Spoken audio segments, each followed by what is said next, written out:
everyone. Welcome back to the latest edition of We've All Done It. I am so excited to have Miss Faye McCray joining us today because we are going to get into talking about work-life balance. I love whether or not that even is something that's real. How do we have healthy ambition without losing ourselves in the process?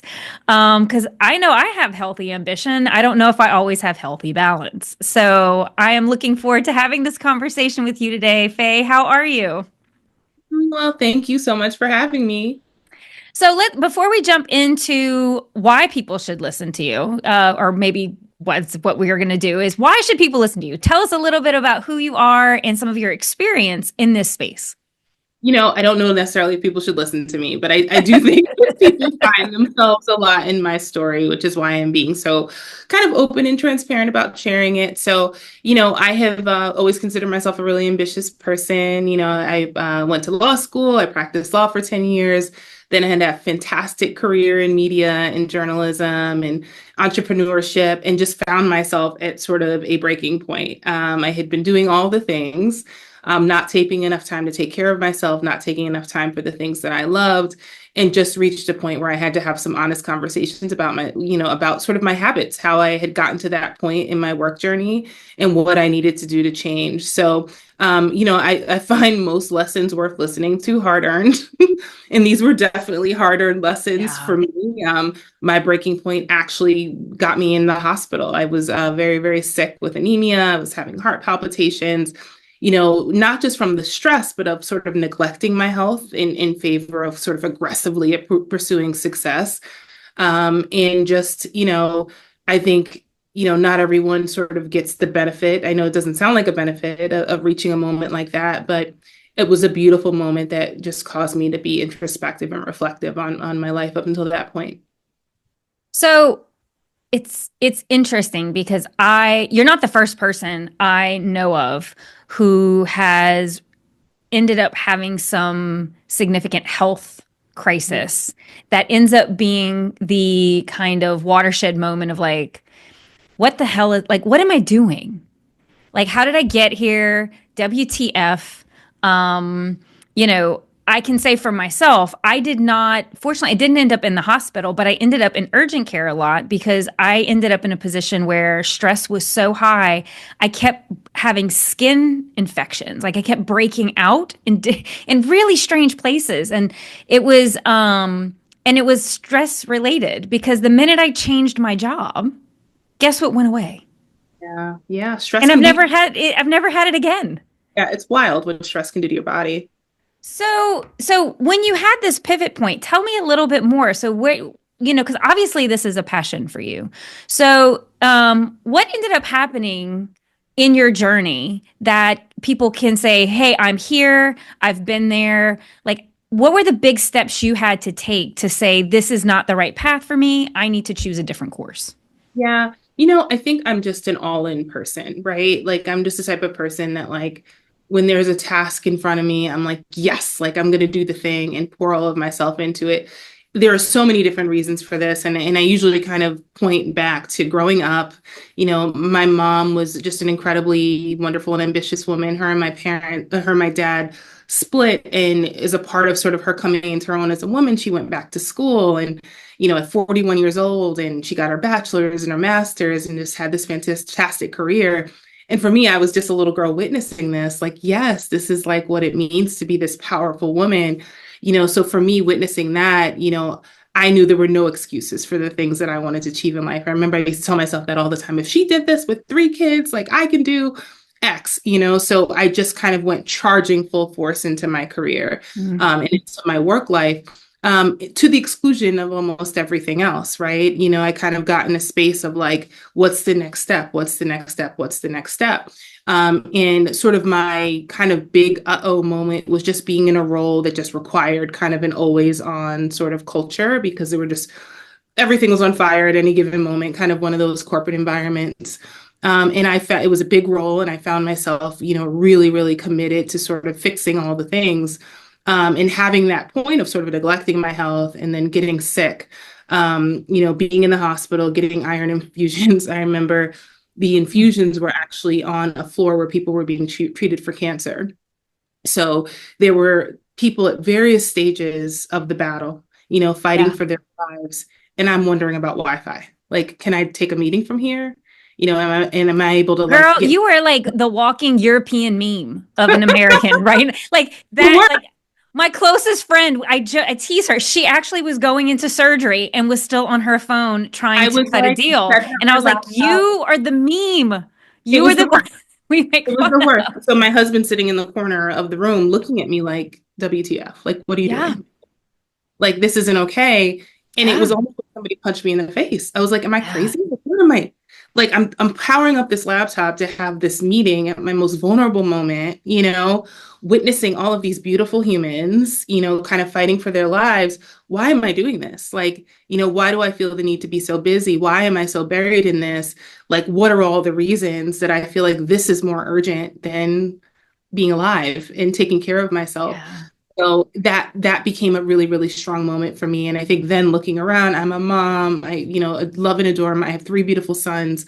My oldest is getting ready to go to college. He's in high school. And I was like, I've missed too much, and I don't want to miss anymore, like being buried in this work. So I think, that began again, that sort of moment of like, how did I get here? And how do I get out? You know? So what was so clearly this is the moment where you are starting to say, okay, Yeah. boundaries have to shift. Like what I am allowing in my life has to be different. Who I am in my life has to be different.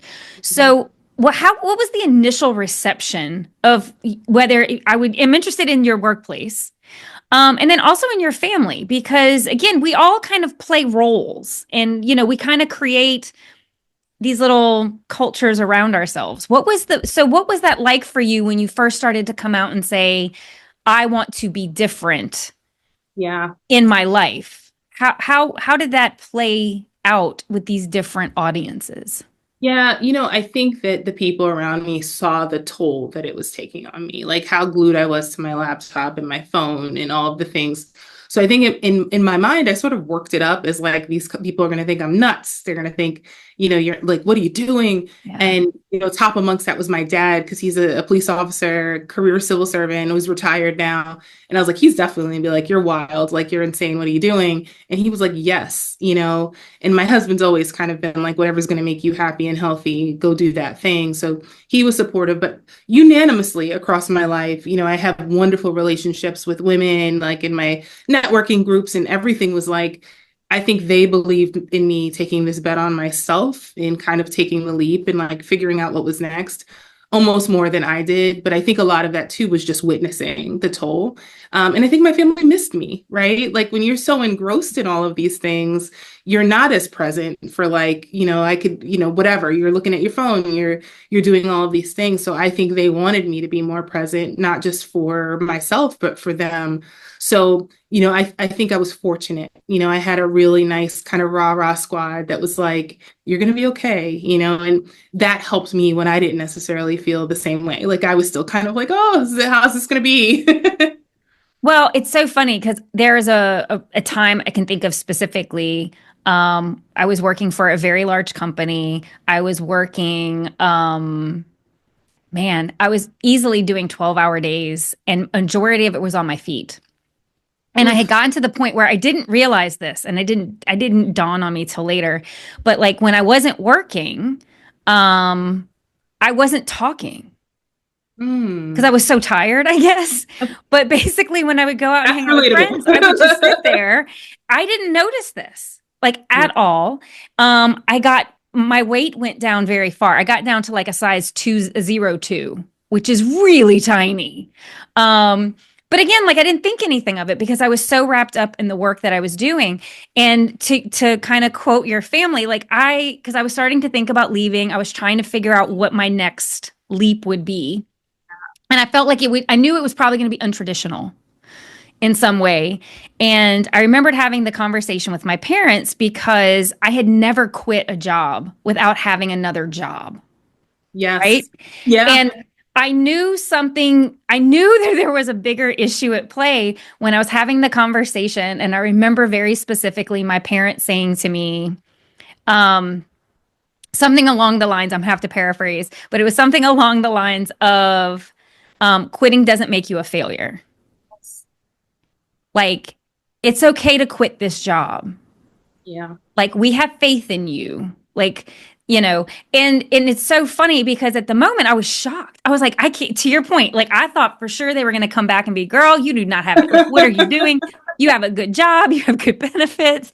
Like, you need to figure some things out, but like, don't leave. And the message I got was quitting doesn't make you a failure.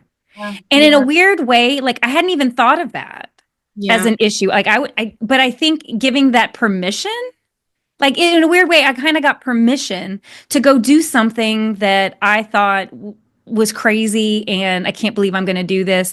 And it's so funny because it wasn't until like about a month later, I was hanging out with friends again and somebody said, "Oh, you've come back." And Aw. but it was like, and I was like, what are you even talking about? And that's when they kind of came and they were like, you didn't even realize it, but like you were physically here, but you were never mentally, emotionally here. And I didn't realize how many people were actually really worried about me. And it's kind of one of those things, because I talk about it in the book. Like when you're burnt out, you rarely see that you're burnt out. And like you're going to make choices with a very altered lens and you're going to feel super justified and you think you're doing the right things. And this is a reminder of why having that squad, having that community around you to like love you, support you, and say, hello, or and to say that, say, hey, choosing a different path doesn't make you a failure in this one. It's just a pivot. All it Yeah. is a pivot. Yeah. Your story, like it resonates with me. I have no doubt it will resonate with a lot of other people. But it's so hard. I think the hardest part is that it took us to get to a place where we were really not okay before we made that pivot. So I'm assuming some of what you're doing now is trying to help people maybe identify this before they get to the stage of like critical mass. Yeah, yeah, 1,000%. And I'll say this too, for me, a lot of this work has sort of come to this place of me realizing I can't blame any one environment, because I don't think any place takes what you're not willing to give. Yeah. And this crystallized for me day one. Like day one, I'd left, I'm waking up for the first time. I don't have anything kind of full time. And immediately I start making a to-do list, right? Like, who do I need to call? Like, I got to prepare for this, the office. I need Oh, to come rewrite on. It's like, but it's this. ingrained in us. Yeah, Like this like I is need to do all these things. And I'm like, girl, you are the problem. Like, not this is, even, but not even as just like Americans, because it's yeah. in us as Americans, like you must do. If you don't do, you are not productivity, like you are lazy. Like that's a narrative that has to change. That if you're not constantly doing, you're lazy. But then also I think as women, I think that's part of how we're trained a little bit too. I don't know. Yeah, I mean, I think too, in sort of like diving into this issue, I am realizing there's so many, there's cultural, there's gender, Yeah. there's birth order. Like there are so many reasons why we kind of approach, work this way. But I mean, it certainly was a moment for me, like a moment of gravity of like, oh, wait a minute, like you have to address you.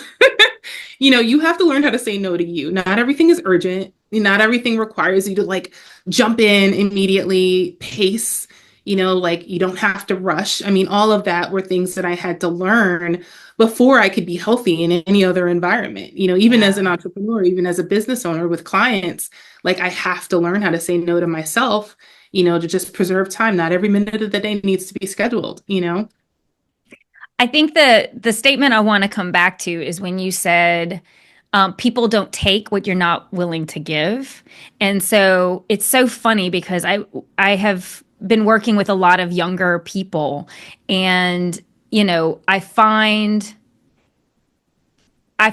that in an effort to like go out and do a great job and to blow people's socks off, that they completely say yes to everything and then have no boundaries whatsoever because they're being taught to go and to, exceed expectation every time, but not understanding that in some corporate spaces that you have just established your baseline, which means if you are working 60-hour weeks just to give what you're giving today, well, they're going to expect more of you next year. Yeah. and Yeah. even more of you the year after that, and more of you the year after that. And Yeah. how do we get comfortable with saying a B job is okay? Yeah. Like, I can show up and do a great job, still maintain boundaries, like have a hobby. Yeah. That sounds like it sounds like nothing, but and I think you're nodding your head. I didn't have hobbies. Yeah. Like Yeah. if I read a book, it was because it was a book club assigned to something at work. Yeah. Yeah. If I did certain things, it was because it was naturally tied to something that conveyed to work. And I think that is something I wish and I'm glad you're doing the work of how do we start to say, what am I willing to give? Because they can't take what you're not willing to offer. Thousand. Um, And I think there's so many reasons for that, right? Because you think about it, one of the first questions we ask a kid is like, what do you want to be when you grow up? And that becomes sort of the definition of who you're going to be, throughout adulthood. So we enter careers as almost this kind of all-encompassing, this is now the thing, right? And I think a lot of young people, I know I was said young person going into the workforce, thinking I was going to find all of my satisfaction, all of my happiness, all of my identity in my career. And I started out as a lawyer, and was yeah. quickly disabused of this thought that it was going to be all I the have things. lots of lawyers in my life. And I was like, when you were like, I was like, oh, that's not a stressful career or, demanding, unrealistic career Yeah, I mean, choice it's at like all. you see it on TV, you think it's one thing, go to law school, it's very different, It's and not you law. get What do you mean? It's not Law and Order? it's not at Did all. you? Or And like then you getting did journalism, which of course, yeah. a much easier path to navigate. Right. Yeah. Easy peasy. But it's just like you get into these careers and, Yeah. you think that they're going to be all these things. And I remember I worked for this fantastic judge one time and I was, I don't know, 27, like just lamenting on like, oh, I just don't know if this is it. And she's like, you cannot think everything that you need is going to be here. And I remember at that juncture in my life, that gave me such permission to say, I was still very much a writer at heart. And I was like, let me go join some local writer groups, and that ended in me meeting wonderful poets and artists in my community, and all of these things sort of opened up. Then it became so much more tolerable, and also in some ways gave me permission to be okay saying no in certain environments when something was too much or something that I didn't want to do, because it didn't feel like I was moving in scarcity. Like if I lost this, I would lose everything. There were other Yeah. things to me. So as you have done the work that you're doing, so especially in because I mean, and this could apply to anybody. So I almost feel like we have two people we could play with. So people who are new in their careers. What does the healthy ambition look like for people who are just starting their careers, who are just trying to like that new person, they're in their 20s, they're like wanting to kill it, but like they don't know. And especially like because the world is changing a lot around us. So for a new person, what would healthy ambition mean to them? Yeah, I think this begins before you even say yes to the job, right? I think that this begins with you going into any career or any job or any path with a clear like picture of what you want. Like I always say, I'm from Queens, like it's the what's in it for you like question. Just ask yourself what's in this for me. And if it's title, if it's kind of growth, that's okay too, but you want to have clear metrics for Mm-hmm. what these spaces are doing to sort of fulfill you, right? And fulfill your definition of success, because that gives you agency to look critically at the opportunity and determine, hey, maybe this isn't for me, or maybe this is a right now job, right? Versus a job where I'm going to invest 10 years of my time or 15 years of my time. So I think that's sort of the first step, and one thing that I love to do kind of on social media and TikTok too, is just vet job postings, because I think that there are always signs in job postings of environments and Yeah. organizations that just may not be the right fit, especially if you're looking for more balance. I love the flag small but mighty. I think it's great when we're talking about individuals that are small and mighty, but when you're talking about teams, that could be a sign of a lack of resources, right? You want to think about those things. Other duties as a sign, maybe it's not so clear of what they need from you, but you really start taking agency and ownership of that sort of search process, Yeah. because I know that we like to say that people in early career, they have so much to learn, but they also have a lot of talent and a lot of potential, a lot of promise. And no matter how old you are, you should own your time and what you spend it doing. So for me, it's so important for folks that are at the start to remember that you are interviewing a job, you are vetting a career just as Yeah. much as it's vetting you. I love that because that is something I think old school mentality is like, no, we Yes. are interviewing you. You are lucky if we hire you. I Yeah. think new mentality is it is an assessment both ways, and it is determining if it is a fit both ways. Another one you talk about things when people say, "Oh, that's like a red flag," is if they keep referencing we're a family.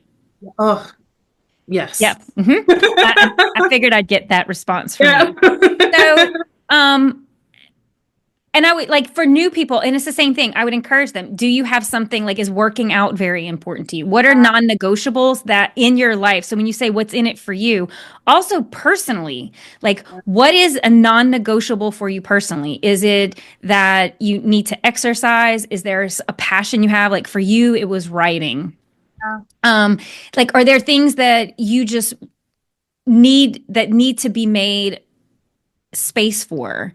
Yeah. Um, It could take the shape in so many spaces. I yeah. mean, for that, a big part of it too is family. Like I want to be here. I'm very acutely aware we have a big age gap between our littlest and our oldest. My littlest is 8, so I'm watching my 17-year-old getting ready to fly and very aware that, my 8-year-old, this not too long until he's there too. So it's important at this juncture in my life to be present for these moments, and I think, for me, any job, any opportunity that doesn't allow for that is not the right one for me. Yeah. So I don't have family here. I do not have kids, and I'm not young by any stretch of the imagination. I'm not that old, but I'm not that young. But like for me, non-negotiables is I volunteer a great deal. And there's certain things for me to build my community here and to feel engaged in the space that I'm in because I don't have brothers and my nephew's not here and my parents aren't here. So to your point, it's going to look different for each person.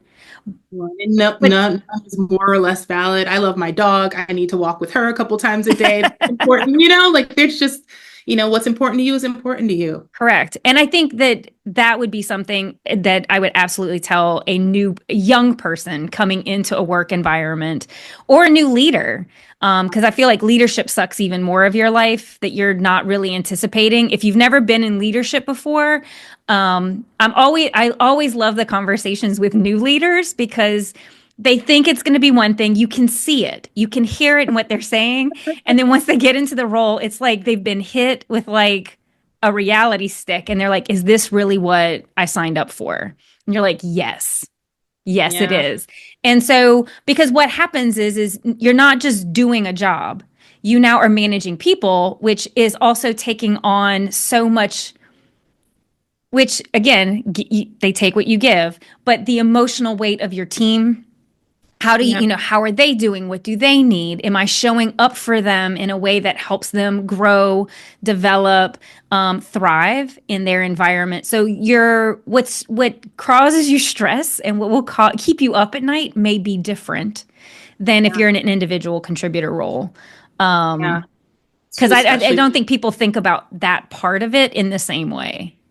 Yeah, yeah, I was going to say, especially I think when you want to lead intentionally and with empathy, but at the end of the day, as a leader or as anybody really, you're an agent of the business that you represent, and I think that's often, just a difficult sort of hurdle to show up completely human in those spaces. I've always found leading with transparency is probably the best sort of gateway to that. Like, I Yeah. remember years ago working with a leader who liked to, I can't remember what she used to refer to her team as, but it was something very like baby, I forget what it was, but it was almost like kids to a parent sort of, dynamic. And it's Yeah. like, that's not the best way to look at your team and your crew. We're all in this as a transaction. It's people's livelihood.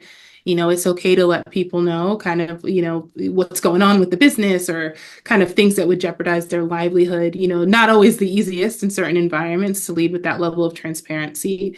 But I've found that the more transparent we can be as leaders, the easier it is to lead from a place of humanity. Absolutely. And I think the other thing I would say too to new leaders is um, find someone who has a leadership style and a balance that you would like to emulate. Hmm. So find a mentor, like, and ask them if they would mentor you. Yeah, Because yeah, I think if you, again, and this is part of building that professional community, that network that will hold you in check and, kind of gut check you when you're not showing up as the way you want to show up. Because yeah, it'll happen. yeah, It'll happen. You're going to get sucked into a vortex where you're going to lose track of your boundaries. And that's where having the right people around you, I know becomes really, really important. yeah, But I also think like don't take for granted having good mentors and asking them how they navigate those tough decisions of when you want to say no yeah, and but you're feeling pressured to say yes. yeah, So that way you're not having to necessarily navigate it all on your own. You have another voice that you can leverage and someone who has more experience than you to maybe help you navigate a challenging moment. yeah, yeah. Yeah, absolutely. Yeah, I do think it, as a leader, specifically speaking of boundaries in particular, like it's imperative, I think, for leaders to model good boundaries, between work and themselves, but it's not always the easiest to do because I think especially many of us that are of a certain generation, are so used to like kind of the all-in school of like success. Like I have to show that I can do all the things and be all the things. But also as a woman of a certain age, I adore and love the power of a good no at this juncture in my career. It doesn't I have to think be we're the same age level, yeah, and I do think there comes for lack of a better term, ballsiness, yeah, boldness, because like I have no problem saying no now. yeah. 20 years ago, I had a hard time saying no. 10 Oh, years ago, I had a right. hard So, time like, saying yeah, no. getting ready to say it. And so that's where I think like for younger people, Yeah, and to your point, like, and I think it depends. Like, I was in a very male dominated space early on in my career. So, being a woman, you felt like you had to go even above and be like, you had to go so much further. Um, but if I could have had someone, like, if I could have had an older leader who happened to be a female to be like, how do you do it? Like, how do you maintain credibility and hold your ground? yeah, yeah. Because I that is probably actually have a so sort of a hard. with the nose. Like I think I call them the three C's. You want to be clear, you want to be compassionate, and you want to be collaborative. Like Yeah. you clearly have to say no. You can't say maybe, I don't know. Like, Yep. it has to be a no, but I think that if you're compassionate, like understanding the necessity or the need and maybe offering an alternative, but it's so important to own those no's. Like it's just so important and I think the more it's a muscle. I think the more you say it, the easier it gets. And I know as a leader, I've always respected it. Whenever I've had someone say, "Hey, this can't be done in this timeline," what if we X or what if we do Yeah. this? I listened, because a lot of times leaders aren't in the weeds. So they may not be aware of all the nuances and all the details that go into getting the work to be done. So sometimes a no is also just a smart business move too, and it'll earn you respect, but don't be afraid of it. And again, I think if it's a skill you learn now, a behavior you learn now, it will make life so much better for you. Learn from us. Yes. Just saying. No. And so I want to ask one. So we talked about new leader. So I want to jump into like a more established leader. So someone who might be more in our age range, and I like how you say that, of a certain age, but people who are in it now and do not have that healthy, they have the ambition, but they don't have the healthy life. Yeah. So not everybody can just quit and like move on. So like what would you encourage people to do who are like, I'm drowning right now. I know change has to happen. I just don't see how it's possible. Yeah. What Yeah. would you advise those people to do? I will say, I feel like we get stuck in that I don't know if it's possible loop for a really, really long time. And to me, that time could be valuable planning time, right? If you don't have the ability to just make the leap, I like to say that I leapt, but I planned. Like I also, for a couple of months, was thinking about it and it was well timed for me. I sent out some emails and found out if there were consulting opportunities. Like I was making sure I was setting it up for me, to make sure that I would still have a solid financial foundation for my family and that wouldn't be too disrupted by my decisions. So I would say begin to create an exit plan, right? Like if you've done the work, you've gotten to the point where something needs to change, whether it's just misalignment, or being in a space that feels toxic. I mean, there's very reasons why we feel like we have to move.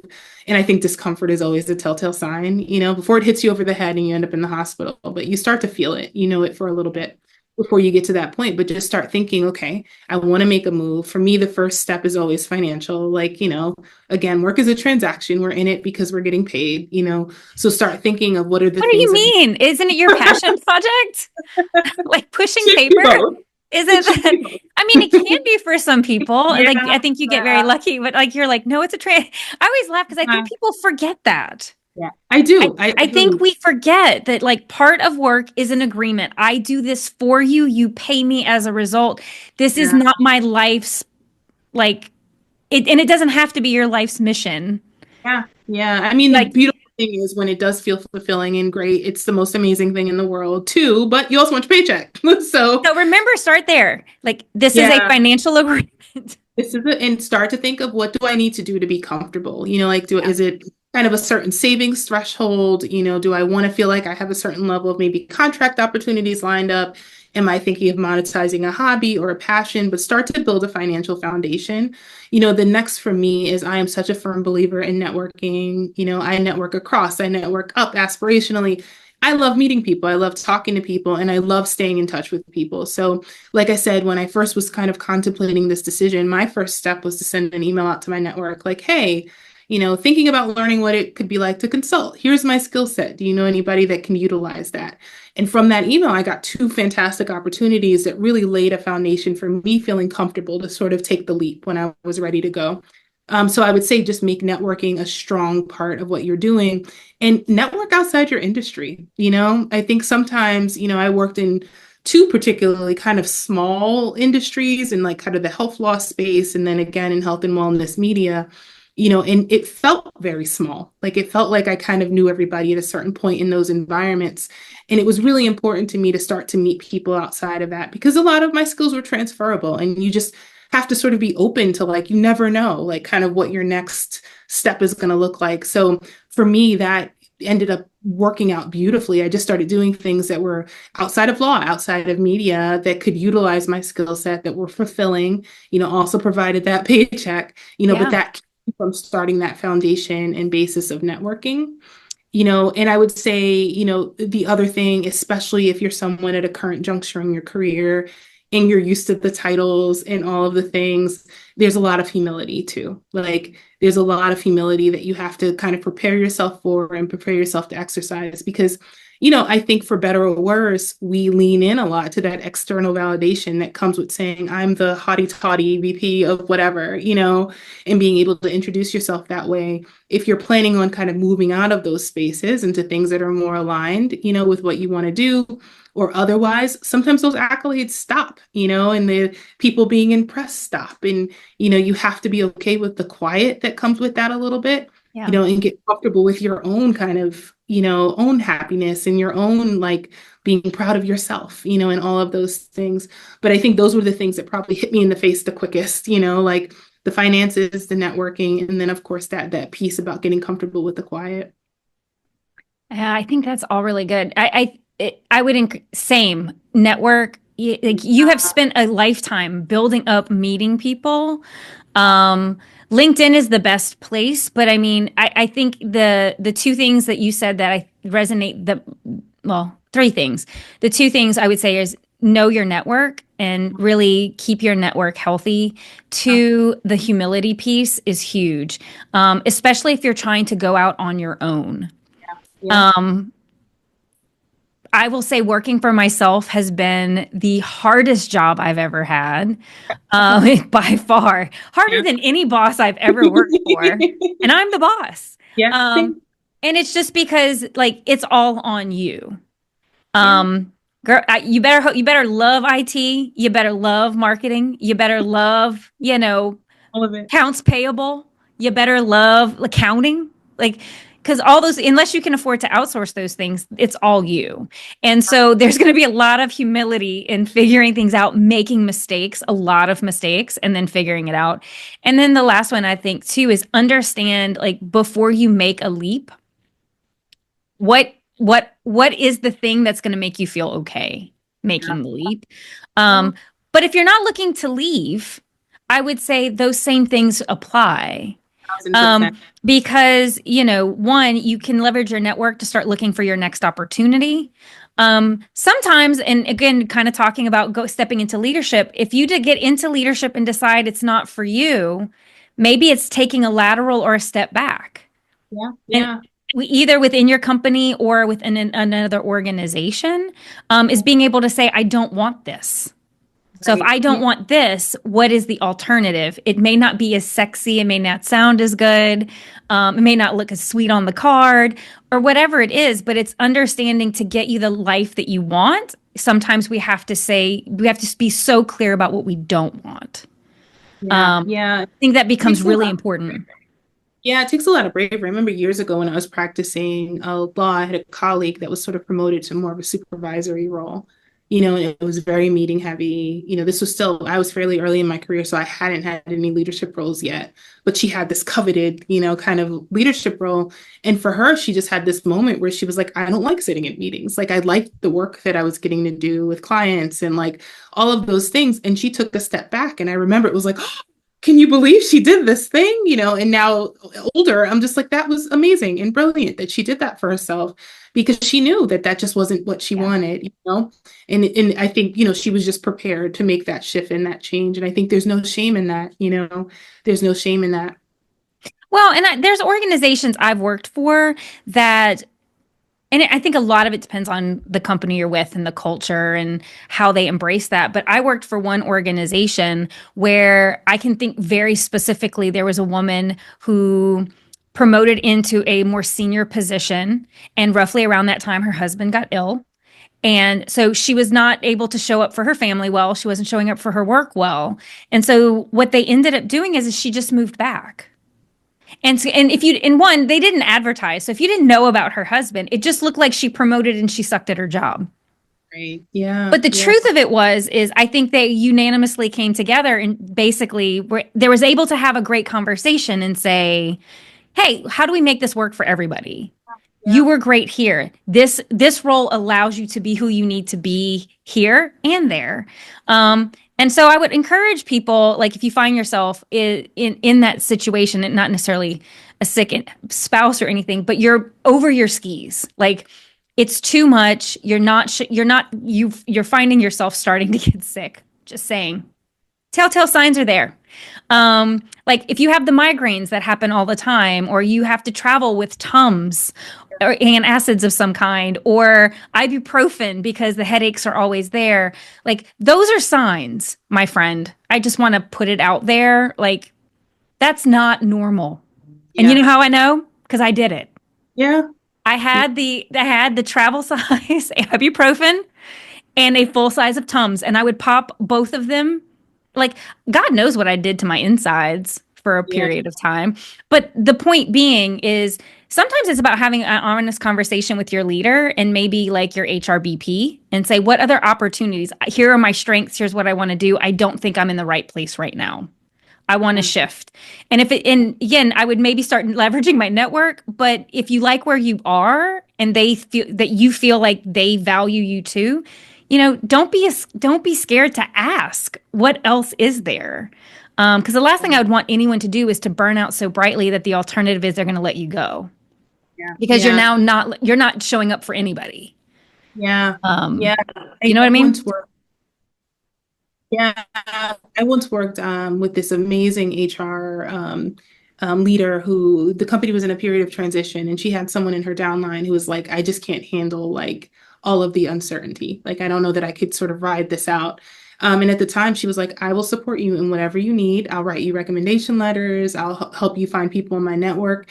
And I remember just as someone witnessing this, as someone who was lateral to her, I just thought that was like such a beautiful gesture and such a human Yeah. gesture. I mean, it gave her time to find someone to backfill the role, but it also gave her time to sort of respect, the honesty of this exceptional employee who just knew that she had sort of reached her limit. So, I think we should constantly be taking inventory of kind of where we are, and whether or not we're sort of moving in alignment with what we need and what we want in our careers. I think, especially in corporate culture, sometimes that's hard. You're in back-to-back meetings, you're working all the time.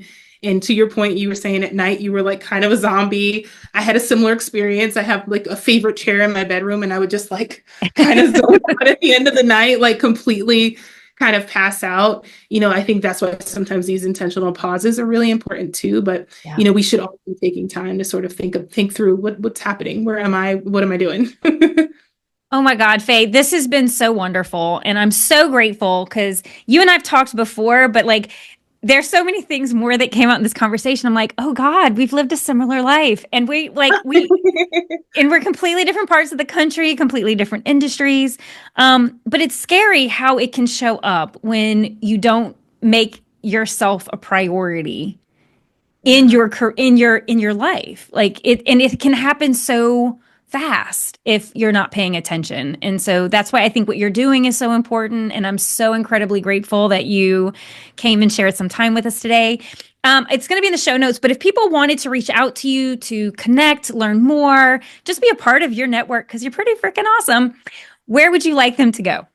Yeah, so I have a great newsletter on Substack called What If It All Works Out? So that's my musings. I interview fantastic people. So if you want to take a look at that. But otherwise, my company is Culture and Quill, but you can find me on LinkedIn. Part of doing this work is I've just met so many incredible people like us who've had these stories, who've thrived through them and done amazing things on the other side. So happy to hear from anybody. Well, thank you so very much. And who knows, maybe we'll try to get you back on for some fun conversations. I like to bring back people just because anytime I meet folks, I'm like, what else can we talk about? Who can we pull together? Just because I know who typically the listeners love to hear. And so who knows, we'll have you back. I feel it. Thanks so much. Thank you for joining me on today's episode of We've All Done It. I know your time is valuable. That's why I am for as little BS as possible. Hopefully today's episode has sparked some new ideas for you. If you would like to learn more about the We've All Done It leadership framework or how to work with me, please check out my website at kimberlyjbenoit.com. Until next time.